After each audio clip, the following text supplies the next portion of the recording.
As a new year dawns in the Buffalo Public Schools, there is a new name on the door and a new person in the superintendent's office, Dr. Pascal Mubenga.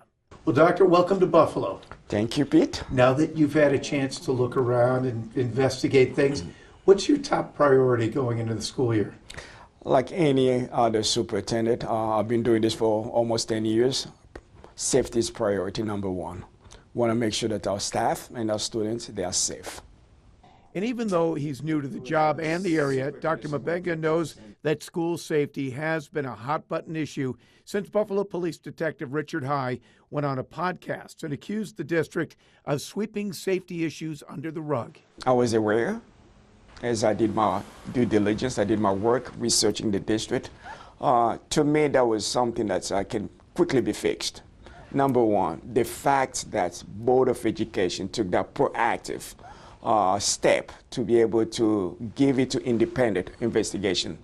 That is a sign of transparency. What are some of the things, concrete things that you can do to improve things from a safety perspective? I think we gotta be really proactive when it comes to emergency management protocols. As a matter of fact, yesterday we had our leadership retreat. We had one of the detectives from Buffalo Police Department came and was able to engage our principals. So those are the signs that we have to be really proactive before something really happens. He plans on hitting the ground running, introducing a 4-step plan for his first 100 days in office. The first step, building key relationships with the community. Second is conducting an organizational and financial review. The third is to assess teaching and learning. And the final is to enhance community engagement and public relations. He also knows that he enters a district with some baggage of his own. He stepped down as superintendent in Durham schools after a controversy surrounding overpayment of some employees. When I applied for this job, I knew everything was online. And when I interviewed, I was very transparent. My legacy in North Carolina, folks know that they know I'm a transformation principal, and I'm also a transformation superintendent. A native of the Republic of Congo, Mubenga spent his entire career in North Carolina. I asked him about a new start in a different state, in a district that had to use nearly $80 million in reserve funds to balance the 24-25 and 25-26 budgets. In Carolina, you came up through the system. Here you're kind of jumping on a moving freight train. How does this present new challenges for you professionally? Professionally, I'll say this. Our mission number one is educating students. And as he begins this first year, he says, given his background, one of the things that excites him most about the district is the diverse population of immigrant and refugee students. That was one of the factors. I think when they posted the position, they said there are about 100 countries represented here. I was like, okay. This is pretty much appealing to me. I can work with this population and be able to make a better difference in their life. Get used to the phrase portrait of a graduate in New York State education. We're looking at multiple ways to prove students have met the standards and what we want them to know and be able to do once they leave high school. New York is in the process of changing high school graduation requirements. The Regents exams are expected to be phased out as a graduation requirement starting with the 2027-28 school year. Regents tells you exactly what you can do and what you've learned. And we know that judging students by just an assessment at the end of a course isn't always the best way to determine what they've learned and are able to do. Here are the 6 tenets of the portrait of a graduate. Students are given so much information on a daily basis through so many forms of media. It's important that they're able to look at all of that with criticality and decide what's misinformation, what's disinformation, and the way they do that is by developing those critical thinking skills, and that's so very important. And that will aid in many of the other tenets, like becoming a global citizen. It means exactly what you see here. Teaching absolutely has to change and has to be in alignment with what our skills need. But having Portrait of a Graduate does not lessen the rigor that we are going to see from our students or expect from our students. Students still will be college and career ready, but we are also going to be focusing on all of the other skills that are essential for students to be successful in the next phase of their life. Williamsville schools held an administrative retreat to hear from industry leaders. Just as we want our students to be adapting for the real world, our teachers will have to as well. Videos throughout the year will assist teachers. Think about the old school teaching style, right? Maybe from even the 90s. How is that going to be different? I think we will be placing an emphasis on having students to be critical thinkers, having those real world experiences. What is the end goal here? Making sure that we have students that are ready for our diverse world that we live in. We are moving to one diploma, but one diploma with many different seals. Is this a long time coming? You know what, it is a long time coming. It really, really is. When we think back on our days in high school, we had the Regents exams, and that was the way you graduated high school. Now, knowing and seeing how many students have test anxiety, so many students have traumatic experiences, so many students learn differently, it's really taking what we have students learn in school and matching that with what we want to be able to deliver to them in the classroom, and how we're then going to be able to assess them that they've mastered that information. We stopped by one of the smallest schools in the Williamsville district as they were getting ready for a big milestone, welcoming a new group of kindergartners. And there is something special about this year's class. Many of the students were born in 2020 during the pandemic. At Forest Elementary in the village of Williamsville, the first week of school feels like a celebration. Forest Elementary is a great school. It's a small elementary school that pretty much encompasses the students in the village of Williamsville and a little bit of the outlying areas. Keith Wing has been principal here for 13 years, and he says the energy on these first days is contagious, especially for the kindergarten class. We're really excited. It's always nice to meet the new students and get to know them, their families, get to know their names. And this year's class is unique. Most of these children were born in 2020, in the middle of the pandemic. We take every kid as they are, right? That's an educator, that's what we do. We're going to provide them with everything that they need. We're excited for this incoming group, and if anything, it's a story they can tell. Principal Wing says the incoming kindergarten screening showed impressive results. We do kindergarten screening every year, and here at Forest Elementary, this was one of the strongest groups in my 13 years. So it's exciting. You know, we're excited to meet these kiddos.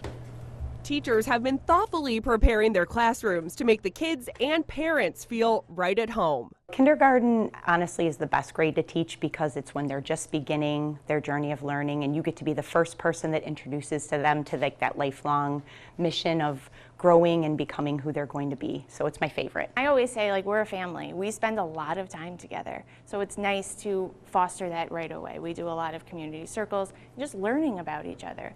And while the teachers say that academics will come, the most important thing early on is helping the kids feel safe, make friends, and learn to love school.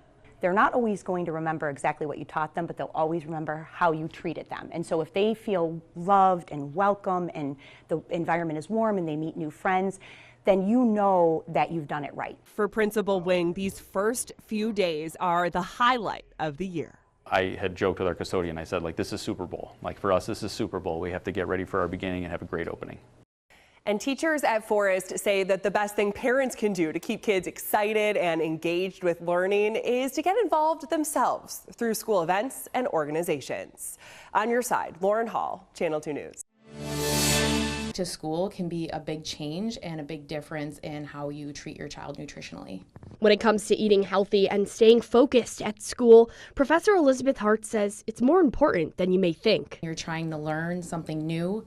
You're creating neural pathways. It takes a lot of energy to focus. So being fueled properly and having that good nutrition is even more important when you're in that learning process. Another challenge she said parents run into is getting their kids to actually eat the food that they're bringing. Kids know what they like. Kids know what they want to eat. But at the same time, getting out of that cycle because maybe they just want to eat Cheez-Its every day. But the good news, Hart says, is there are easy solutions to try. Getting the kids engaged while they're at home with these new foods, as well as if you take them shopping with you, help them choose things. Time is always limited in the morning, so she recommends to plan ahead and shop for items that save you time. Fruit cups, your pouches, even pouches that come with vegetables in it now. So that grab and go piece doesn't have to totally be missing. And as grocery prices rise, it adds an extra challenge. Hart says to check online for prices before going to the store. You can see what's available in a multi-pack. You can see what's available individually. You can, there's so many ways to investigate what's actually going to work better for you. Salamanca schools have been serving up fresh, healthy, made-from-scratch meals for several years now, so they're not worried about these new guidelines. The USDA's Food and Nutrition Service standards for school meals kicking in this fall include limiting added sugars in cereals, yogurt, and milk.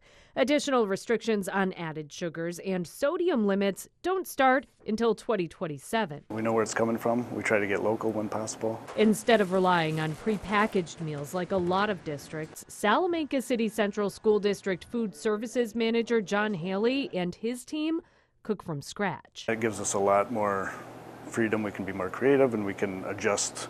We're not restricted by the box, what comes in the box. This is Haley's 5th year with the district. Haley has a culinary background and never thought he'd be making food in a school cafeteria, but loves it and can't imagine doing anything else. He was hired after his boss saw something on Rachel Ray. There was a company called Brigade, and their whole mission is getting chefs in the schools.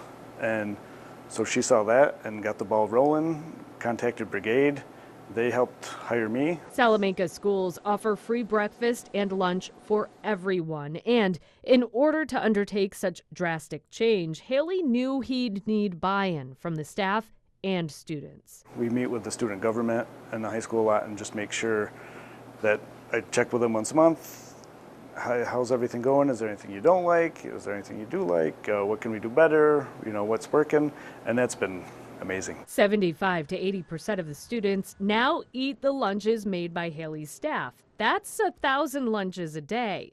Since starting this program, Haley says food waste is down. The district started composting, planted a garden, and there's a food truck in the works featuring indigenous recipes. Hopefully they're just like, hey, this is normal. This is what we should be eating. And then unfortunately, like our area, I live in Salamanca, grew up in Salamanca, there's not a whole lot of healthy food options. So it's good that we as a school can provide that healthy option and educate the students that what you're eating at home might not be the best thing. I know I've learned a lot. I know what I'm eating at home isn't the best thing, so it's a good reminder every day. This was the first year for this garden, so they're going to take what they learned this summer and put it to use next year to grow more fruits, vegetables, herbs, and flowers. On your side in Salamanca, Kelly Dudzik, Channel 2 News. The Lakeshore School District in early July showed off 20 new electric buses for their school fleet after saying they had a successful pilot program with this type of bus with lower cost for diesel fuel and maintenance and even cold weather performance. So congratulations from the state, which provided some grant money. It was tied to an $8 million federal grant from the former Biden administration, and from National Grid, which provided technical and some, quote, incentive assistance for power for electric charging systems at the bus garage. We need to look no further than where we are right now to see how a school district can transform its transportation operations to provide a clean ride for kids. While some school districts may be fighting it, maybe wringing their hands over the fact that we got to electrify our bus fleet, Lakeshore jumped into the deep end of the pool and said, we're going to take this, we're going to run with it. Lakeshore is out front on a state-required mandate of no new diesel bus purchases after 2027, an entire electric bus conversion by 2035. Recently, potentially up to 4-year waivers were offered for school districts which say they can't make those deadlines. It will be costly, from the higher cost of electricity to power grid and charging stations in bus garages, and then cost comparison. A current diesel bus running about $180,000, but a new electric bus at $400,000 or more, according to Grand Island Superintendent and Erie Niagara Superintendents Association President Brian Graham, who says he may also seek money from that limited state grant funding pot of $500 million and maybe $5 billion from the feds against a potential projected total state bus fleet replacement cost of $15 billion. As the technology gets better and the manufacturing of these buses gets more efficient, perhaps the costs will come down, but we haven't seen it yet. And, I am really very concerned, right, that clean air is super important, but we can't just ask our taxpayers to write blank checks for this mandate. Maybe this law can be amended so that it's more of a pilot aspect as opposed to everybody's got to do it immediately. On your side, Ron Plants, Channel 2 News. By now, college students have begun classes and settled into routines. Let the games begin. Not always good ones. In recent years, we found that 18 to 24-year-olds have lost more money to scams than any other age group, including seniors. Surprising? Not when you figure scammers cast a wide net and play percentages. Scammers are starting to target people in different ways, especially via text message. And this is a generation that relies primarily on using a cell phone for all communications. The first thing your son or daughter may learn is they need extra stuff, incidentals, and plastic makes it so easy.